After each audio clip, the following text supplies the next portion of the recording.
Ghana, a country of gold, of ocean, of history written into every red earth road.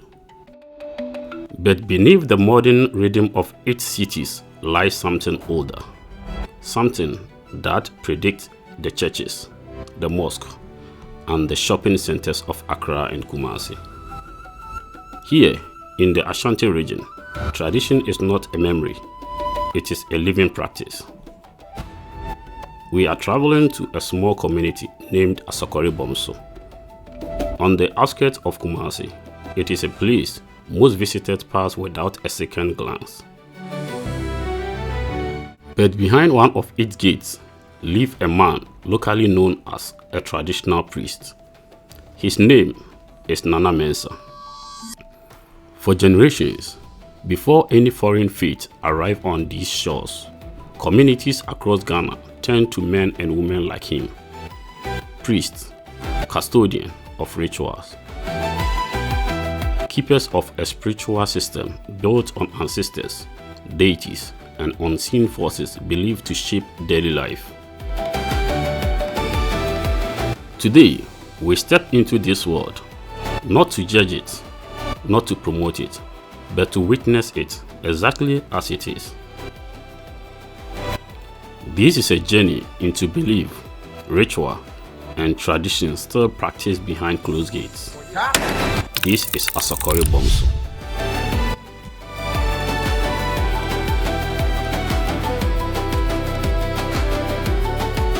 Hey everyone, welcome back to OdyVlogs. I am Mr. Zion. Today, we are in Asokore Bomso in the Ashanti region of Ghana, and we are about to do something a little different. I am here to meet a traditional priest named Nana Mensah. He agreed to let me into his compound, into his shrine, and into a part of his daily life that most outsiders never get to see. Now, before we start, I want to be clear about something. This interview is not here to mock, and it is not here to convert anyone to anything. We are here to observe, to ask honest questions, and to let Nana Mensah explain his tradition in his own words. If you are new here, this is what OdyVlogs is about. Real places, real people, real stories. So stick with me until the end. I promise you, this one is going to stay with you. Let's go.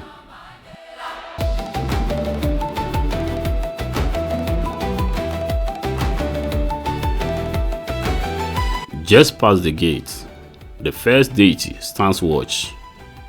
According to Nana Mensah, this deity is not decorative. It serves a purpose. He explained that it acts as a protector, a form of spiritual security for everyone who lives and worships within these walls.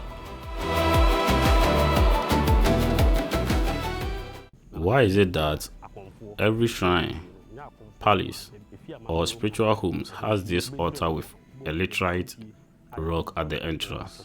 Yo, thank you very much. That is exactly how it is. There is a proverb in our local dialect that the elders say, "Woto pampema, na watu ekuru," meaning, if you see an altar by the roadside, it means there is a community ahead. Before entering a spiritual home or shrine, there is usually an altar at the entrance. It is believed to take away negative energy. Therefore, any household believed to contain spiritual powers may have such an altar at its entrance. If you see one, that is what it signifies. Most of the time, we see broken glass or schnapps bottles. One would ask, in the olden days, there was no schnapps. It only arrived when the Europeans came to the country. So what were people using before then? That is true. Africa has several traditional alcoholic beverages. However, in recent times, especially in Ghana, we have adopted some Western practices, which is why schnapps is commonly used. In the past, palm wine was widely used. When a palm tree is tapped, it produces a liquid known as palm wine, which can be also distilled into a strong spirit, such as gin. In earlier times, palm wine was used for these traditional purposes, but today, many people use schnapps, often referred to as Western drink. This is why schnapps is used now. We have heard a lot about laterite rock. Why is it laterite rock and not any other type of rock that is used for the altar? What kind of powers does it possesses? That is also true. Thank you very much. It is believed that every rock has its own powers, but Bonsambo laterite rock is considered to have the strongest power among them. That is why when you visit a palace, shrine, or any spiritual home, it is often used as an altar at the entrance. In many traditional African belief systems, the boundary between the outside world and a sacred space is treated with particular care. What stands as the threshold is believed to determine what may and may not enter, whether or not one believes in its power. Each placement tells a story how Nana Mensah understands protection and how his tradition draws a line between the ordinary and the sacred. Yes, it is a specific type of laterite rock, not just any laterite rock. Its actual name is Kukuribo. However, after the necessary rituals are performed and it is used as an altar, it is called Bonsambo. According to our tradition, when a spirit is believed to expose a witch, this is the rock on which the person sits on to confess.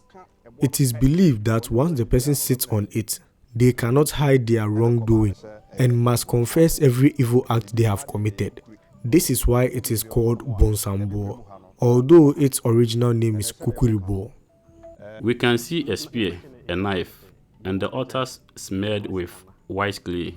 People often believe that an altar which drives away negative energy should be black. So why is this one white? Also, why does the spear have an egg on it? Yo, it is exactly as you said. The altar we see here belongs to the great Isuotano, the river god. According to tradition, Isuotano is pure, so everything associated with him must be white. That is why the altar is smeared with white clay. The egg placed on the arrow also has meaning. On sacred days, if you see the egg on the arrow, it signifies that the landlord, the great Isuotano, has arrived to direct a particular ritual. That is the meaning of the egg. In the olden days, it was also believed that during spiritual warfare, the arrow was Isuotano's weapon.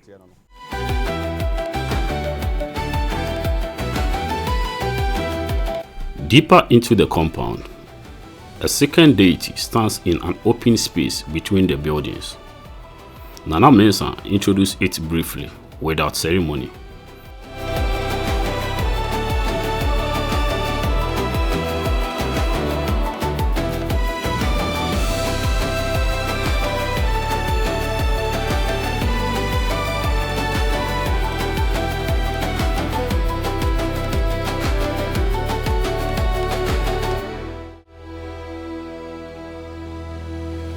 What is the difference between the altar in the middle of the house and the altar at the entrance?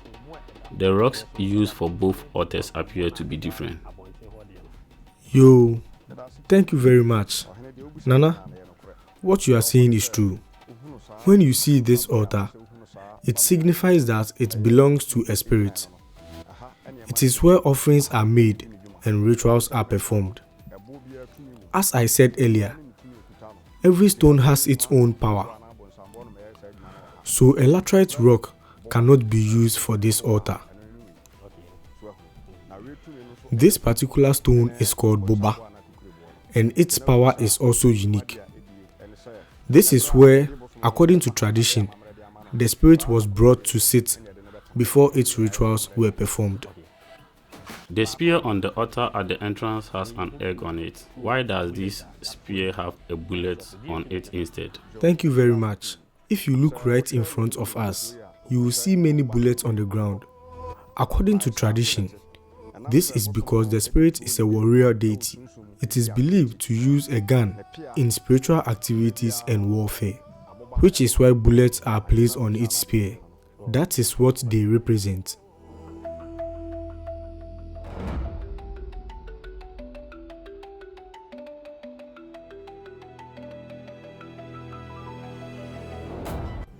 Could you briefly tell us about this altar as well?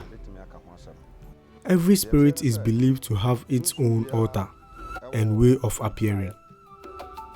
At this particular altar, someone may come as a priest, healer, pastor, or malam, possibly with the intention of challenging its spiritual power. According to tradition, such a person may use something that is not held in the hand but is applied on the body or placed under the feet. If they do this and you don't have the same spiritual protection, the altar is believed to reveal the kind of person they are. Looking at it, I can see it is surrounded by cowries and arranged in the shape of a cross. Many people associate the cross with Christianity. So why are we seeing a cross in a shrine? It is true. Mine is also a place of worship, just as you said. When an altar is surrounded by cowries, it signifies protection and the purity of the spirit's heart. That is why the cowries are placed around the altar. The spear is believed to be what the spirit uses for its activities at night. There is also a sword called the double-edged sword, with both sides sharpened. As the priest of the spirit, even I can be punished if I offend it, just as anyone else can. This is why it carries double-edged sword. Either edge can strike. Many people believe that some deities accept bribe in exchange for allowing wrongdoing. Yet, you have said that even as a priest, a deity punishes you when you do wrong. So how could a deity accept a bribe? It is true. Some deities are believed to be merciful. For example, if someone is believed to be under the protection of a spirit and the spirit rises against them, a person may seek spiritual intervention, negotiate with the spirit, and offer whatever it demands. However, some deities are believed not to accept bribes. These are called bosombrafo, meaning executioner gods. People fear going before such deities with a bribe because it is believed not to be accepted. Instead, it exposes wrongdoing and delivers judgment. Other deities, however, are believed to accept offerings. The way one might introduce a member of the household. The compound itself is modest, swept earth, simple structure. Nothing here suggests theater or performance. It feels lived in, work in, pray in. At the far end, a single doorway leads towards a room set apart from the rest. This is the shrine.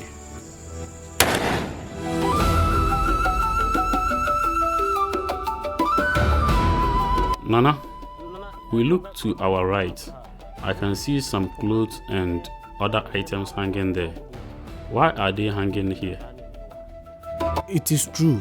There is a proverb in our local dialect, "Ate bisa ne agro," meaning asking for confirmation is a game.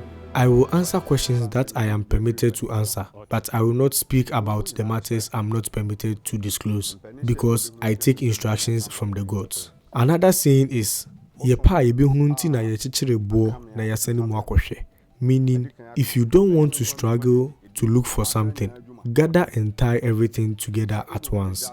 The spirit I serve is believed to work not for only me, but for everyone. According to this belief, if someone places themselves under its protection and does evil against another person, the spirit may punish them. It is believed that items connected to the wrongdoing may be taken as evidence for others to see. For instance, people may believe that If a married person is unfaithful to a spouse who is under the spirit's protection, the spirit can expose the wrongdoing. That is why you may see clothes hanging here. It is not associated with only accusation of witchcraft. Some items are said to be related to theft, adultery, and other alleged wrongdoing.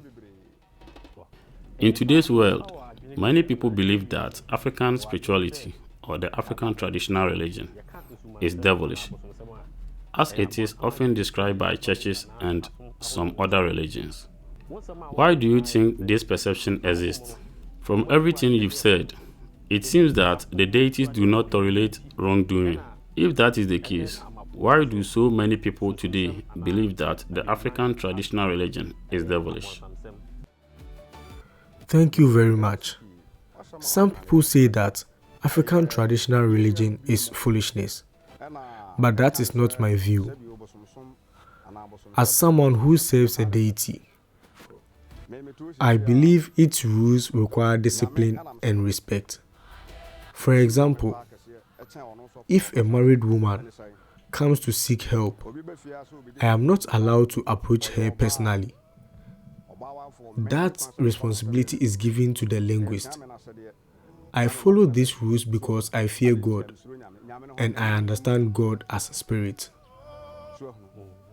Some people believe that seeking help from deity is devilish, but I disagree.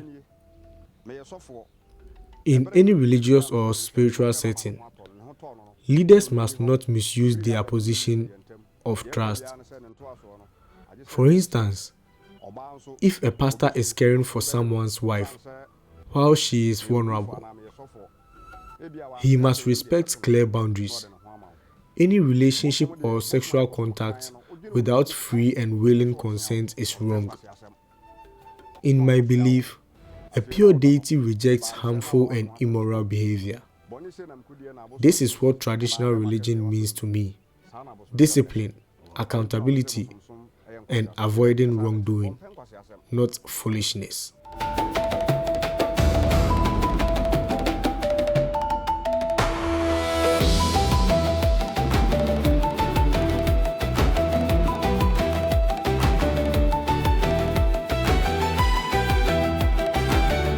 Stepping inside, the atmosphere shifts. The air is thick with the scent of herbs and burnt offering. Cloth-wrapped several objects positioned around the room. Carved figures sit in fixed places, undisturbed for what may be years or decades. Before asking a single question, I followed Nana Mensah guidance and greet both the priest and the deities according to local custom.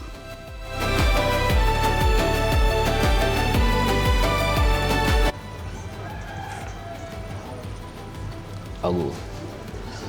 Yeah, bro. Ago.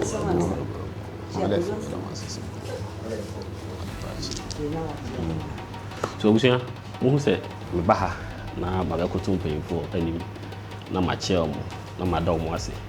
Say omo ne odoma nkoma adome na de pa che me a amamre kwa so no so ura so my demo see and was where they ye beko na ho na ye ne no akwotwetwe nkomo afa so my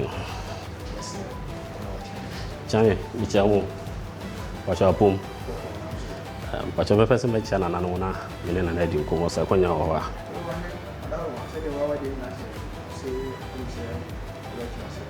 Vamos sempa. Se kwaro. Okay. Alright. So amambe wono wase me chia efiri chia me so. Na the asi bocha na na oji. Won fi opu.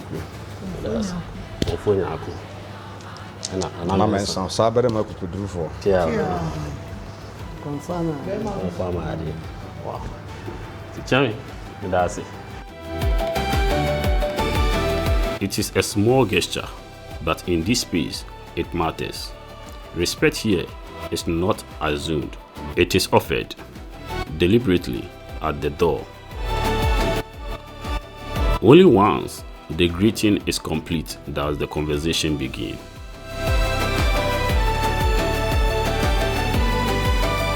best say maybe san Nana Mfua kakra bi afa mpanyin.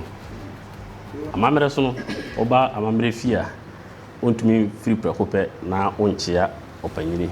Eno nti na owo ne chia me se de be ya o kasa na kasa no etochima chia me ni enim kwan a obefa so a obeka kire nana na enkwankwa yesi se yebechi dedua.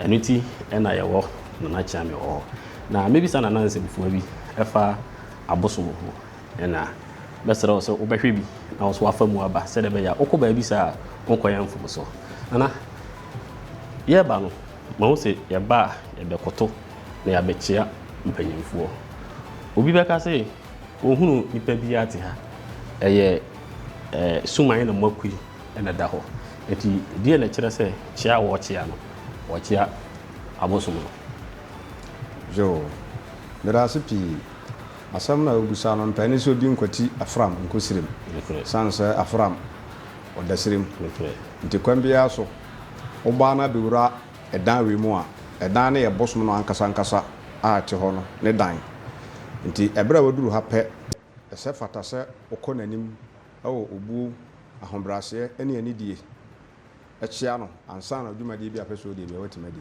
wow nti na ogusa de te no. I asked the questions most visitors would want answered. What does this object mean? How does Nana Mensah understand the way these deities work? Why are certain items placed exactly where they are? Nana Mensah answers each question according to his own understanding, shaped by years of practice and by the tradition passed to him. It is important to state plainly what follows is his explanation, rooted in his belief system.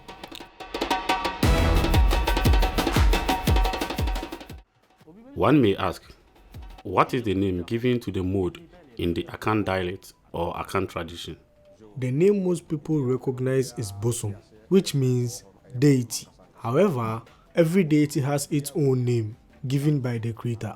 Earlier, I spoke about the upright laterite stone. The stone represents a Jatano.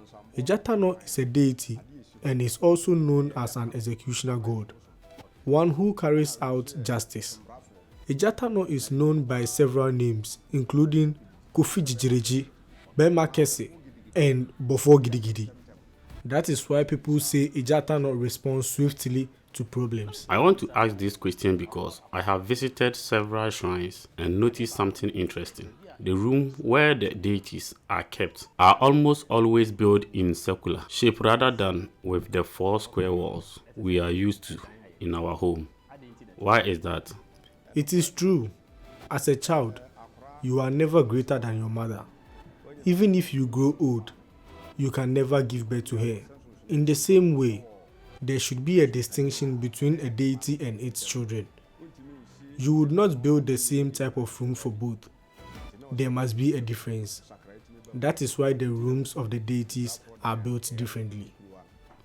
When I entered this room, I noticed many cutlasses. In Akan culture, a cutlass usually represents farming or going to war. Seeing so many of them made me curious. What is the role of these cutlasses? Why are they displayed on the walls instead of being kept together? Yo, thank you very much.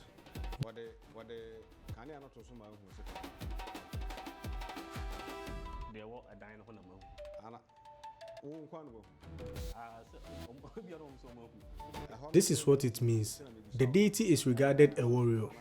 When you place yourself under its protection and ask it to watch over you and your family, there is a ritual we call Insuaye. Pardon me for using this example. When someone is installed, they are given a sword to swear on. Spiritually, however, we use a cutlass. The moment you place yourself under the deity's care and protection, you mention your name and make an oath before it. You might say something like, "Before Gidigidi, I present this cutlass as a swear before you. Protect me and my family from anyone who comes against us with evil intentions." The cutlass is not being offered for farming or clearing weeds. It is a spiritual symbol. According to this belief, Once the oath has been made, the spirit uses the cutlass to carry out the protection you have asked for, in keeping with the promise you made. That is why you see the cutlasses arranged on the wall. Nana, when it is presented here as testimony, not a verified fact, still, listening close reveals something valuable, a logic, a structure, a worldview that has organized the lives of entire communities for generations. I look at the deity mood. I notice that it is very large. From what I have learned, it is quite small when it is first made. So what do you do to make it grow to this size? You have done well to ask that question. This deity holds power, and there is spiritual power within it. When I was first chosen by the spirit, this mold was not this size. Over the course of 40 days, it began to grow larger, as offerings such as fowls, sheep, and cows are made to the deity. Their blood is offered as part of the ritual.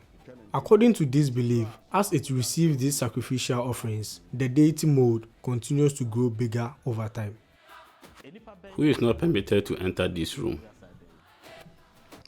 Oh, this room is open to everyone. Everyone has the opportunity to enter. The important thing is to come in with clear and pure heart.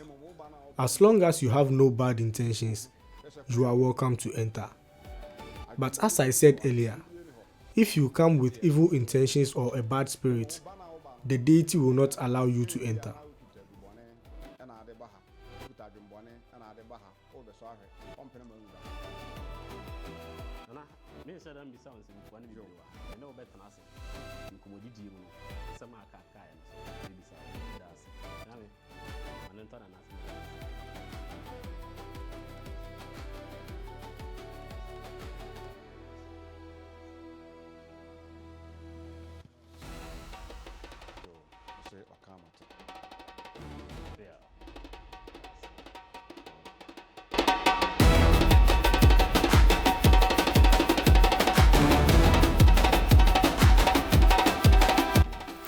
The next morning begins early. One by one, visitors arrive at the compound, neighbors, regular worshippers. Some come with quest urgency, others with calm routine of habits. Each one pauses at the shrine entrance. Each one bows. This gesture is not explained in words. It does not need to be. It is understood by everyone present as a mask of respect, offered before everything else happens. I entered the shrine alongside them. I greeted the deities. I greeted Nana Mensah, following the same custom observed the day before. No claims are made here about what these greetings achieve.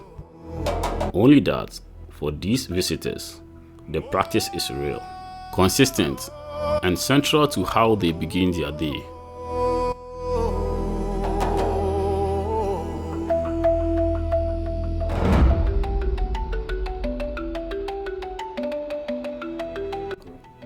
Later that day, a woman arrived at the compound with her family. She has come for a specific purpose: to dedicate herself and those closer to her before the deities Nana Mensah serves.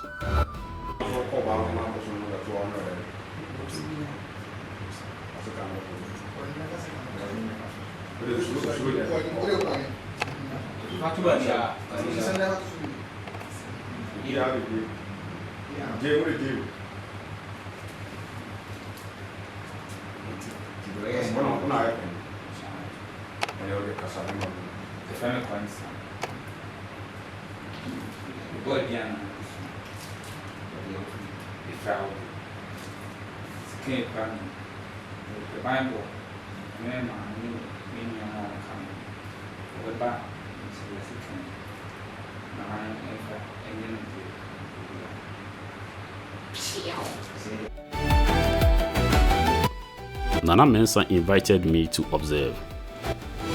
The ceremony unfolded without interruption. words spoken in Twi, objects handled with familiarity, a family standing together, taking part in a tradition that likely stretched back through their own ancestry. The camera keeps its distance. This moment belongs to the family first and to the documentary second.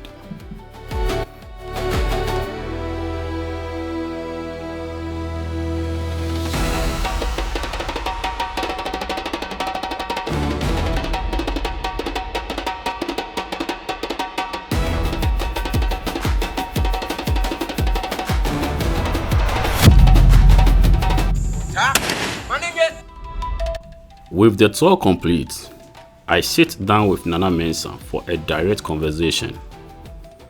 Firstly, who is Nana Mensah? Could you briefly introduce yourself? Nana Mensah is a priest who lives in Ashanti, Asokore Bomso. Nana Mensah is no extraordinary person. It's simply me. Here, away from ritual and demonstration, there is a space for something simpler, questions and honest answers. We know everything has a beginning, and becoming a priest or spiritual worker is something that starts at birth, but there is a specific time in life when it manifests. Who are your parents? How did you receive the calling? And what were some of your experiences? Thank you. The thing is, my very own mother, Komfo Ikuokuru, she is also a traditional healer.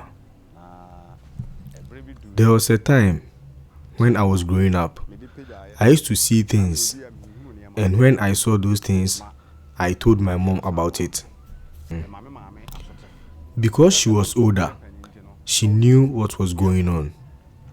She even changed my name from Kojo Mensah to Komfo. I was named after the person who trained my mom to become a traditional healer. He was the chief priest in our locality, a very great one. So, my mother saw that I could one day become a priest too. Truthfully speaking, they didn't joke with me. When I grew up to a certain stage, the young men in the community consulted me before going for hunting, just to know how the hunting would go. So I could see and tell them the right time they had to go. And after they went, they came back to tell me that everything I told them would happen, happened. This thing continued to a certain stage where it nearly drove me crazy. At that time, I used to stay with my grandmother, whose name is Ekuayeboa, the one my mom was named after. I'm a type of person who doesn't like sleeping with the lights on. And at that time, there was no electricity in the village. And so we used lamp. While lying down, I saw a human-like figure. Its lower body was missing, but I could see its upper body. It had no hands, only eagle-like wings with fire in them. So all of a sudden, I shouted. Meanwhile, personally, I sleep alone. After I shouted, I suddenly realized that I was in a market. It was 12 midnight and no one could hear me shout. So that day, I stayed awake all night till morning. In the morning, when I had to go and tell my mom about it, truthfully speaking, it was very difficult for me even to walk, but I still did. So I knocked on my mom's door, but she was not awake at that time. When she came out, I told her what had happened. She stood still, as though she already knew what was going on.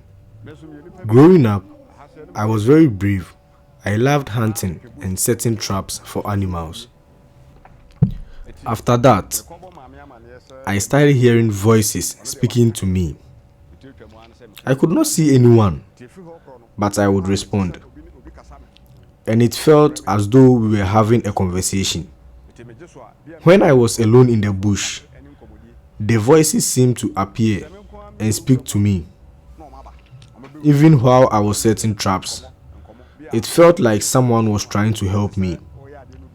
However, when I came home and told my mom about it, she sometimes became angry. As the days went by, I went into a certain bush to set traps. I was also very good at using a catapult.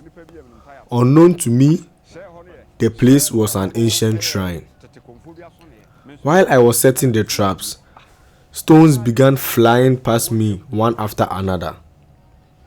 I had brought a sack filled with round, custom-made clay marbles. So I took out my catapult, loaded it, and fired in the direction the stones were coming from. But for every one stone I shot, 5 stones came back in return. I said, if that's the case, then I will chase and beat whoever is doing this. When I stood up, I saw children running back and forth. When I realized they were children, I decided to follow them and punish them. So I picked up a cane. Mr. Host, I followed them quietly until we reached the place where my mother's shrine was. The day before, my mother had offered Coke, Fanta, biscuits, bread, and toffees at the shrine. I thought the children were after those items, so I was determined to beat them. First, they had stopped me from setting my traps and throwing stones at me. Now, I believe they are targeting the offerings too. Nana, if anyone tells you that the gods are dwarfs or as short as they say, it's a lie. Pardon me, but I have to tell you this.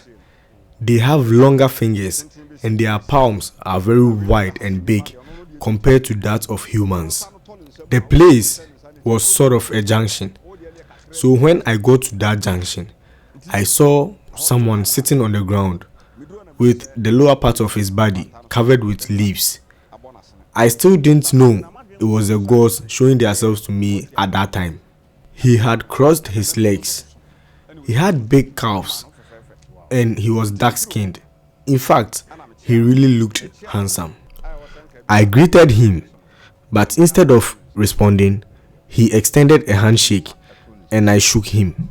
Then I asked him that I was looking for some kids if he has seen them. So he pointed with his head, showing a direction. And when I looked at that direction, I saw 2 of the kids standing in front or close to the shrine. The moment I was going, I got to know he stood up, but I never saw where he went. And yet, I was still not afraid. When I entered the shrine, they had gotten out, so I decided to follow them. The place was a bush, as I said earlier. Not knowing, they were leading me towards a nearby stream. There is a woman from the northern part of Ghana who was also in the bush. This woman usually gets possessed by the dwarfs, and she was being chased out. The day was Tuesday. I heard someone screaming and running in the bush. Because of my bravery, I wasn't frightened. I stood still to see who it was. It was the woman, and when she got close to me, she hugged me immediately. I asked her why, but she held my hand, dragging me over. When I held her, she felt so numb, so I had to give in and follow her. The woman took me to my mom, and when I got home, I realized the gods had possessed my mom.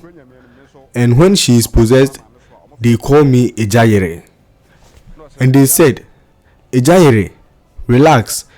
It was your children who were after you. They said where you were setting the trap, you were making noise. So they were just sending you away. But when you said you would beat them, you made them angry. So they decided to take you to the stream. So from today onwards, don't repeat that again.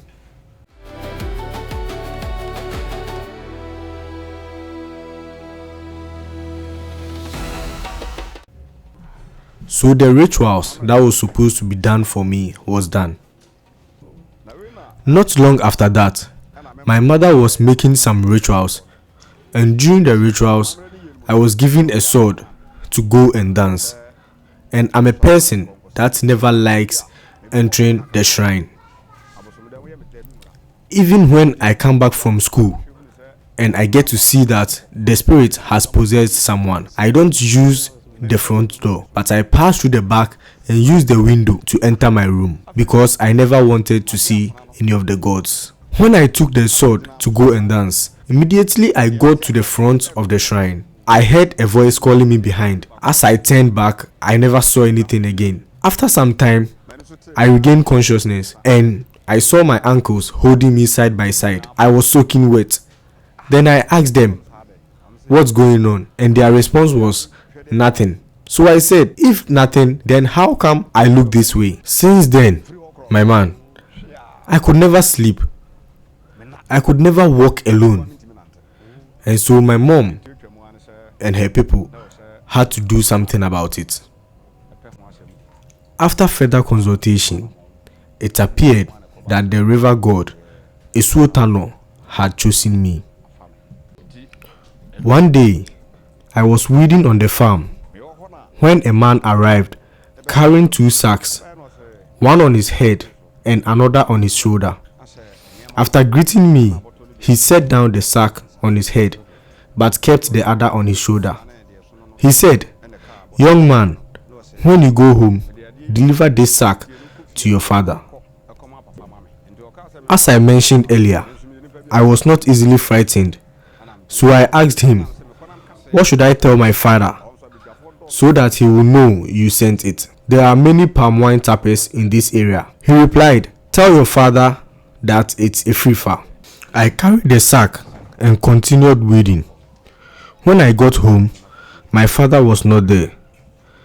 He returned that evening, and I told him that a palm wine tapper had come to the farm and asked me to deliver the sack to him. Since my father was also a palm wine tapper, I assumed the man was one of his colleagues.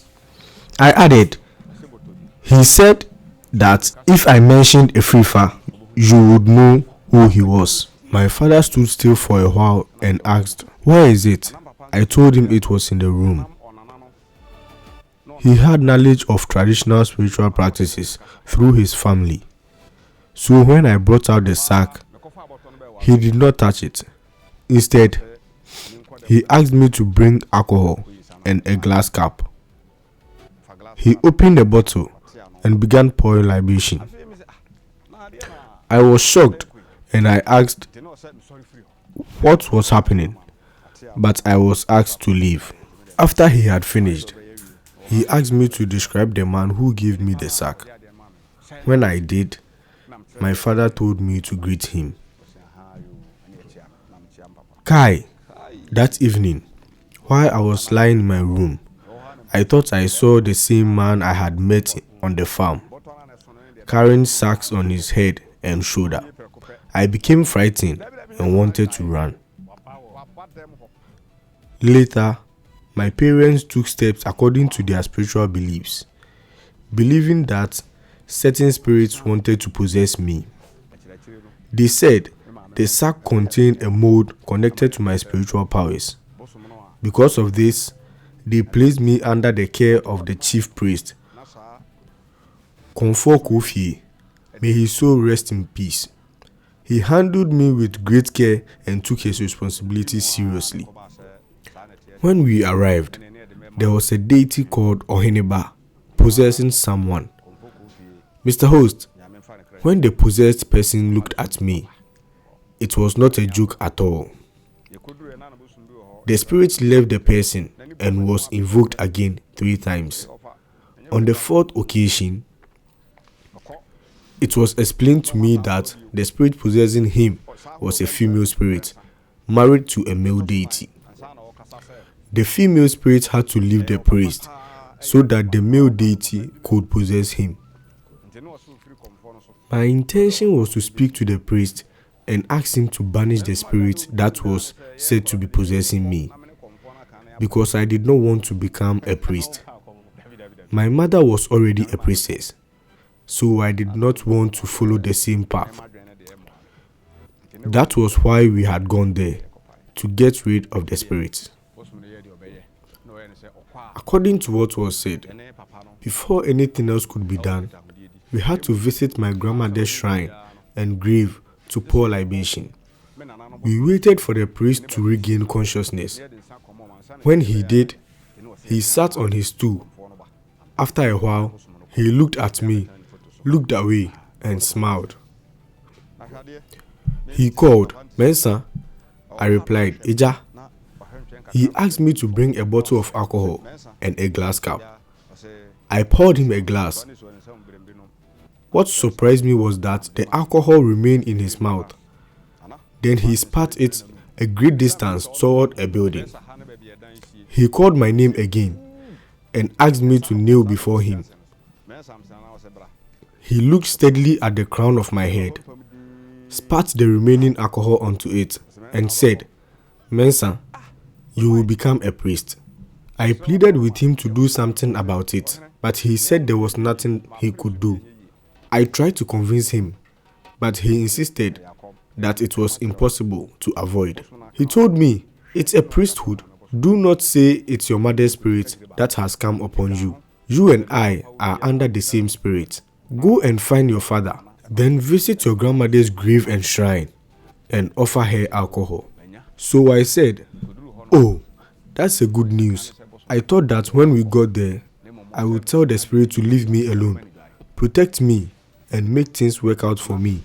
In return, I would offer a sheep every year.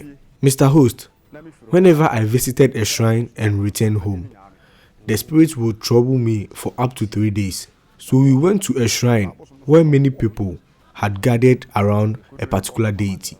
When we arrived, I told my father what had happened. He asked me whether I had brought alcohol, and I said yes. He then told me to call the linguist and some elders. I thought we would only speak to one person, pour libation, and leave. Instead, they opened the shrine of the deity, Tano. The priest there had died a long time ago, so the large room was filled with dust. I pleaded with them, saying that I did not like the spirit said to be possessing me. I asked that it should protect me and support me in my work, and I promised to offer a sheep every year. They agreed, but the linguist's incantation called on the spirit to reveal itself if it was truly present. While I was on my knees, I suddenly frowned and stood up. Nana, in less than 5 minutes, the room became completely dark. All we could hear was the linguist pouring libation and the elders responding, "Ezue, Ezue," continuously. No one could see anyone else. When he finished the libation, they all responded, "Dasia Piao," and the room became bright again. Because what they said was different from what I had asked for, I became angry with them, including my father, and left the room. A few steps outside, I heard them saying that the deity had brought his own wife. I decided to leave my father at the shrine and go home. Luckily, I found a taxi. Nana, I left in tears. My purpose for going to the shrine had been to ask for the spirit to leave me alone, but it turned into something else. That was my problem. Whenever it was Akweside, my eyes would become very red. Though that has changed recently, people thought I smoked, but I have never smoked a cigarette in my life. My eyes became so red that people could barely look at them. And it was worse on sacred days. As time went on, my father and his people performed the necessary rituals for me to become a priest. That is how it all came about. We came to Asokore Bomso as outsiders. We leave, having witnessed something few cameras have captured. a tradition still alive, still practiced, still meaningful to the people who carries it forward. Nana Mensah's word will not make sense to everyone who watches this. It does not need to. What matters is that it exists and that it has shaped lives across generations long before any of us arrived with questions. Growing up, we heard that river goddess or gods are captured for their priests. Someone who is unfamiliar with spirituality might ask, if a water god is a spirit, how can it be captured for a priest? Traditionally, how is a water god captured for its priest? Yo, it's true. Everything has its own way of being established. Even human beings. Everyone has a favorite food. Some prefer rice, others prefer banku, and some prefer fufu. However, capturing a river god is not easy at all. River gods are among the most powerful spirits because water itself is essential to life. If you and I went a month without drinking water, we could die. Water has great power. There are many ways to capture a river god, but without knowing the correct method, it cannot be done. Even if someone slaughtered an elephant, it would not work without a proper ritual. But if the right rituals are performed and the river gods accept the appeal, it will reveal itself.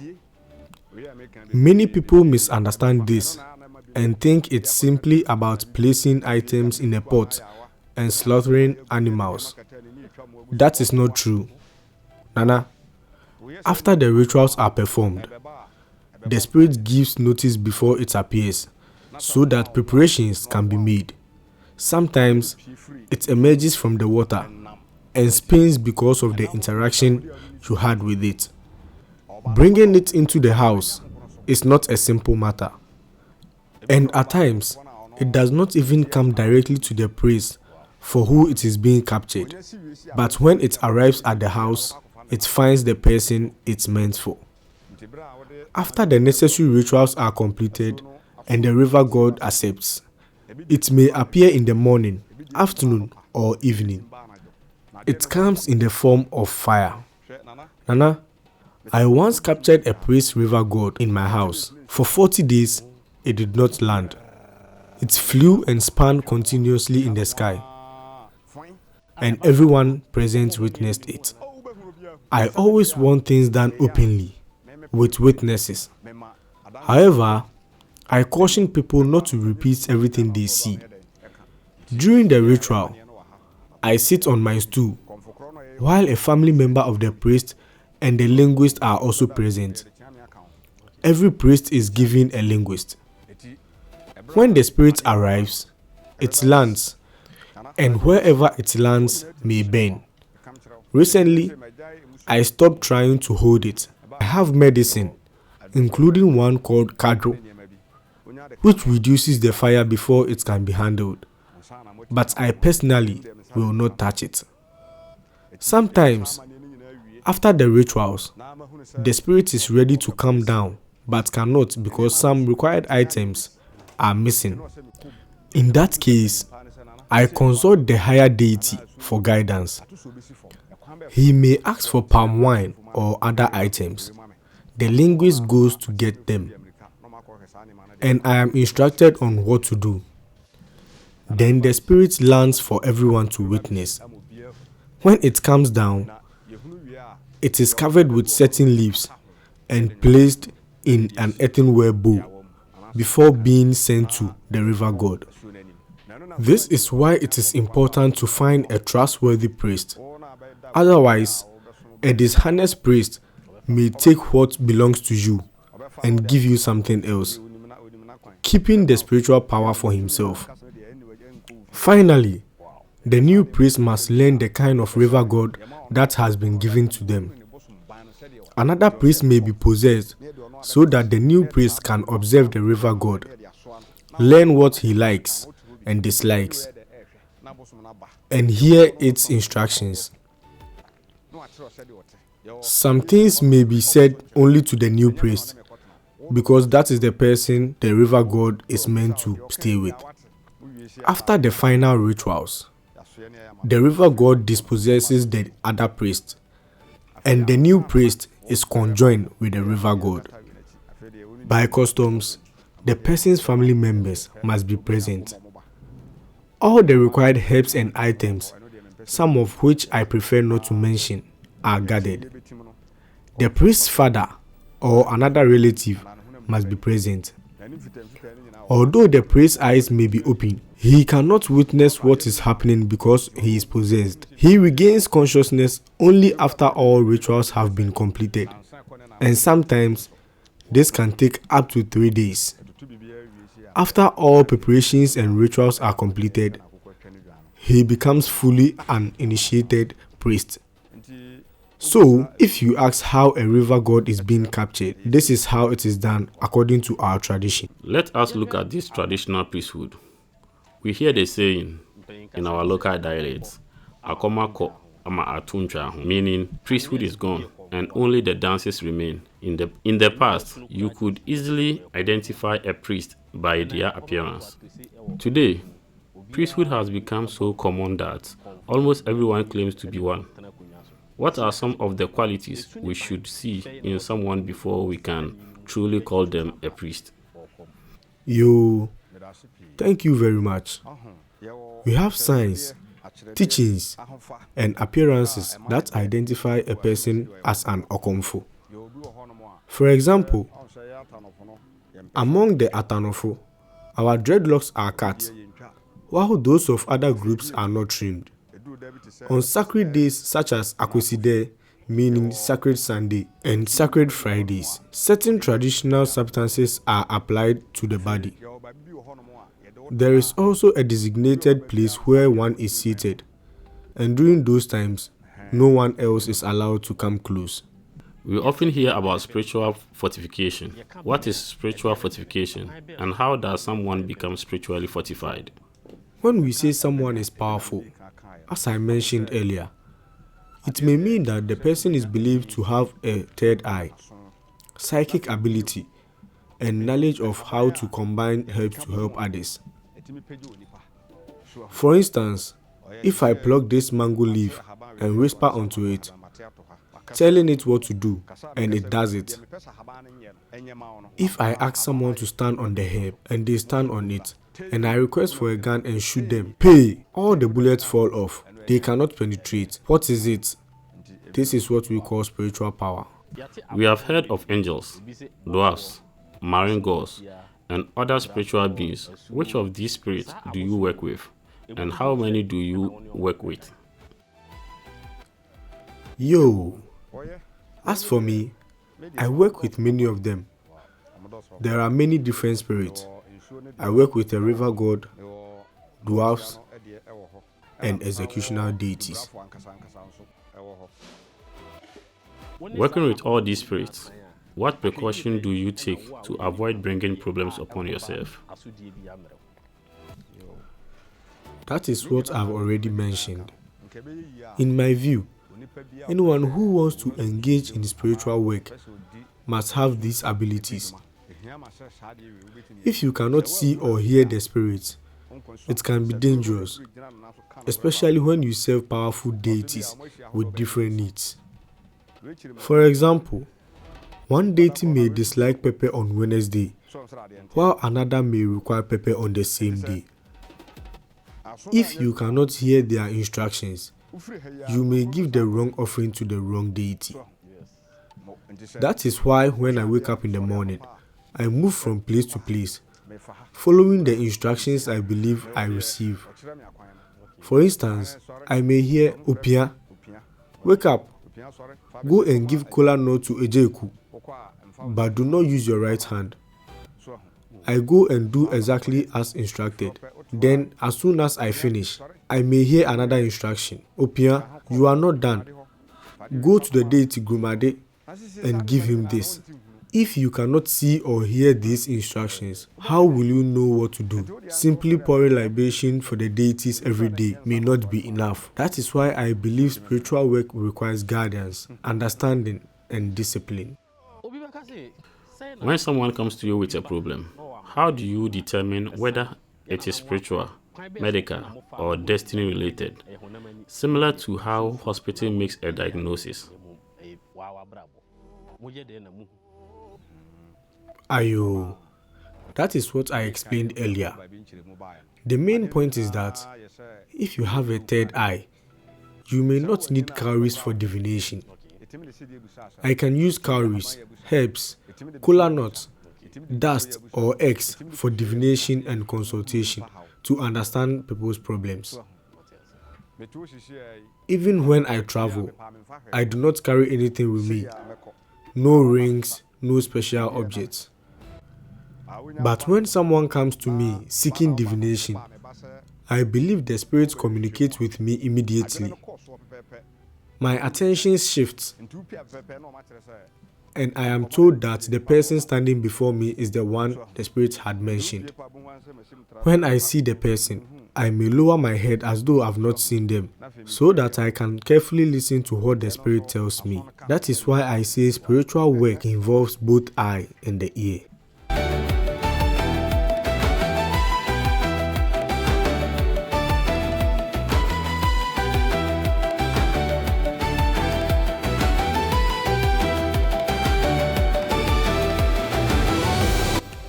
Back in a working area of the compound, Nana Mensah demonstrated a process rarely seen by outsiders: the making of a deity mold. He works with practiced hands, shaping materials according to steps he has repeated many times before. Each stage, he explained, carries meaning within his practice, from the shaping of the mold to the eventual installment. This is not performance for camera. It is a demonstration of a process that, according to Nana Mensah, has existed within his lineage long before this documentary was ever processed.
Documenting cultures like this matters. Traditions fade quietly when no one records them. Stories disappear when no one asks. What we have shown you today is one small piece of a much larger, much older story, one that deserves to be understood before it is judged.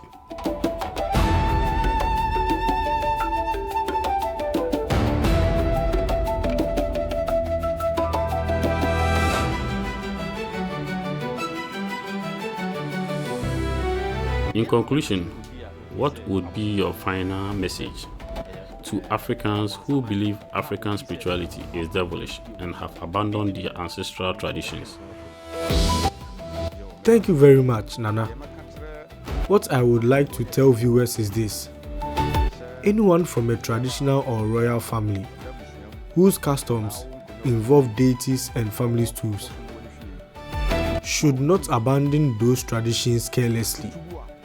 According to our beliefs, doing so can bring hardship to the person and their family. My advice for such people is to be careful and respectful.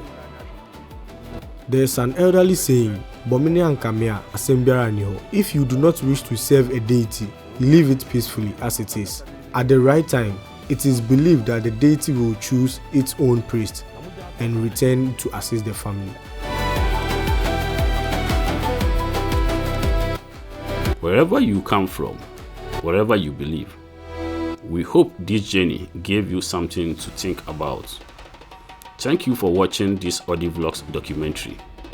If this story moves you, subscribe to the channel, like this video, leave a comment, and share your thoughts with respect. Even if you see the world differently, share this documentary with someone who would value it.